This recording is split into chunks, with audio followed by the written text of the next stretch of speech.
Good evening from New York. I'm Chris Hayes. As a result of Friday's Supreme Court ruling from the court's Trump-selected right-wing majority, abortion is now completely banned in 7 states, and bans are forthcoming in around a dozen more.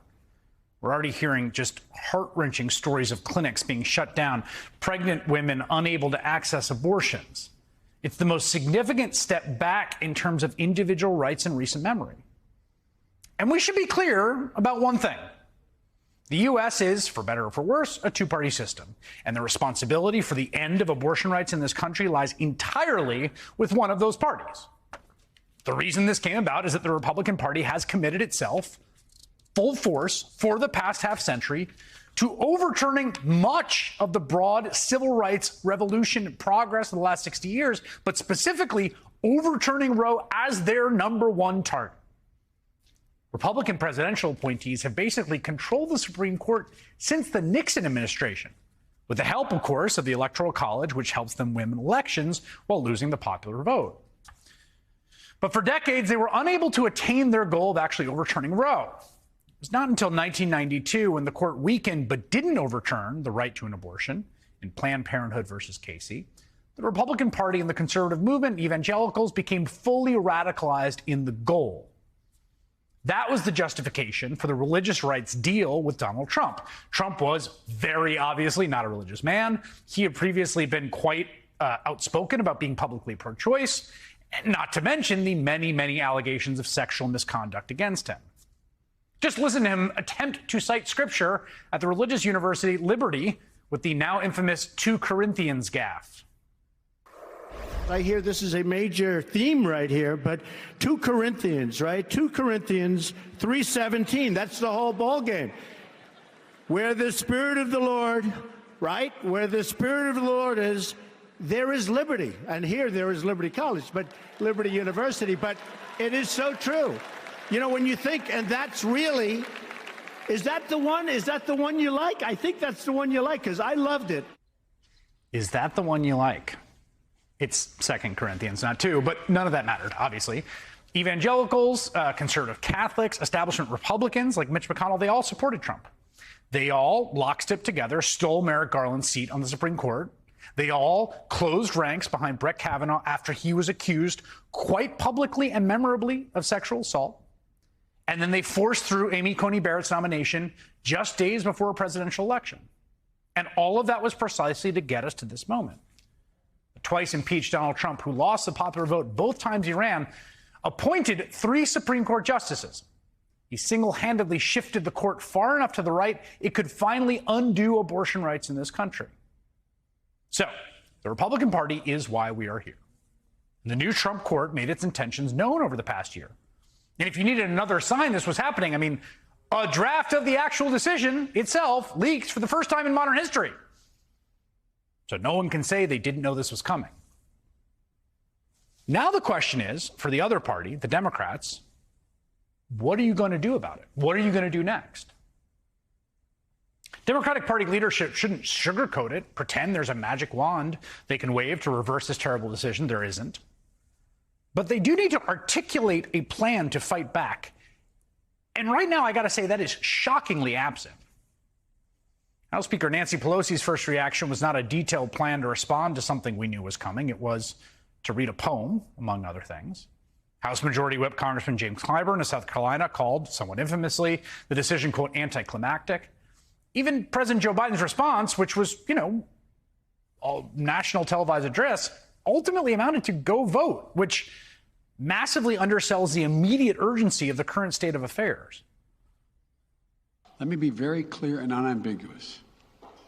The only way we can secure a woman's right to choose, the balance that existed, is for Congress to restore the protections of Roe v. Wade as federal law. No executive action from the president can do that. And if Congress, as it appears, lacks the votes to do that now, voters need to make their voices heard. This fall, we must elect more senators and representatives who will codify women's right to choose into federal law once again. Now, again, that's a clear, concrete path forward, right? Federal legislation to codify Roe, and the president is correct. Democrats don't currently have the votes to override a filibuster and codify abortion protections in law, and they are lacking 2 votes to get a filibuster carve-out, right? So, again, Joe Biden, Nancy Pelosi, James Clyburn, all those people, they are correct. Electing more Democrats is absolutely necessary, though not sufficient, to accomplish that goal. But again, just telling people to vote as the sole guidance when your party already controls both chambers of Congress and the White House, it just can't be enough. It's not enough. Especially because, let's be honest here, and I don't want to get too dark, but it is what it is. There's no reason to believe this Supreme Court would let a legislative version of Roe stand. I think a big part of the problem, there's a disconnect right now between, I think, leadership and the most sort of mobilized members of the progressive Democratic Party. The older generations of politicians who right now are Democratic Party leadership have lived through the most impactful expansion of rights in modern American history. I mean, the expansion of the Social Safety Net, Civil Rights Act, the Voting Rights Act, and then the series of landmark Supreme Court cases, you know, beginning with Brown v. Board, but really in the Warren Court, that expanded contraceptive rights, abortion rights, civil rights, gay rights.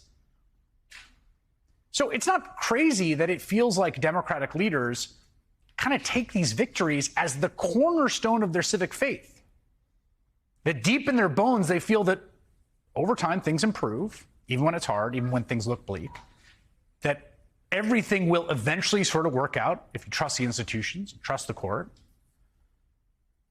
But the thing is, and I'm overgeneralizing here, I think younger people on the left and center left see a much more acute threat. A threat posed by this reactionary movement, this rogue Supreme Court, to the very foundation of American democracy, because there is no coasting in this moment. No trust the process, no faith in our institutions to save us. Our institutions keep producing terrifyingly bad outcomes. It's not just a generational divide, but there is a big generational divide. It's a generational divide that Congresswoman Alexandria Ocasio-Cortez articulated yesterday. I think that it does speak to a generational change within the Democratic Party. You know, I believe that there are, you know, there is an establishment within the Democratic Party that has a nostalgia for a better time of politics from decades ago.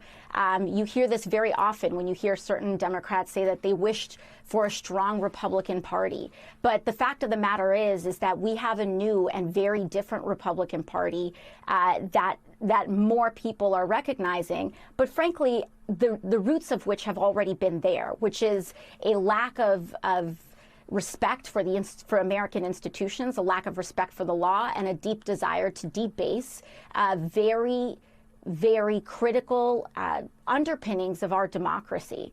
And so I do believe that there has been a weak Democratic strategy in the past, and we cannot continue to use those same playbooks.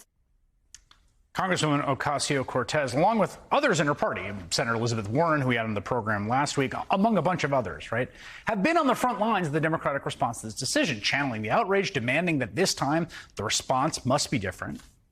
AOC, for her part, offered a number of practical solutions or concrete actions in the short term on Twitter, including expanding the number of seats in the Supreme Court, yes, but also increasing access to at-home abortion pills, or attempting to repeal the Hyde Amendment, which prohibits federal funds for paying for abortions, expanding abortion clinics on native and federal land, which people have talked about doing. But again, you could argue about the specifics. Some of those there's not the votes for, some of them might be bad on the policy merits. But the most important thing is to propose things, right?